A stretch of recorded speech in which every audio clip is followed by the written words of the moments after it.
Hey, I've got a question for you. After a summer of potluck dinners and family get-togethers, are you tired of having the same 2 or 3 deli salads night after night? Now, I'm the first one to dig into a big bowl of potato salad, and I'll never turn my back on a creamy coleslaw. But every now and then, I want to change things up. If that sounds like you, you're going to love the change of pace side dish we're making today. The first thing we do is cut a good amount of broccoli and cauliflower into florets and blanch them.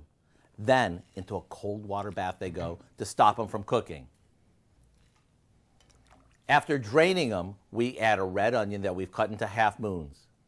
For the dressing, we mix together some mayo with a bit of apple cider vinegar. We use apple cider vinegar to add a light, fruity tang to our dressing.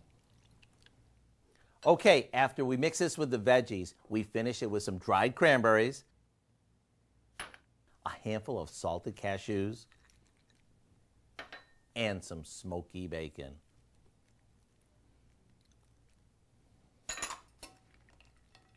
With the freshness of the veggies, the crunchiness of the nuts and the bacon, and the fruitiness of the cranberries, it's the perfect partner to whatever you're serving. To get the recipe for our cauliflower and broccoli salad, all you have to do is visit our website.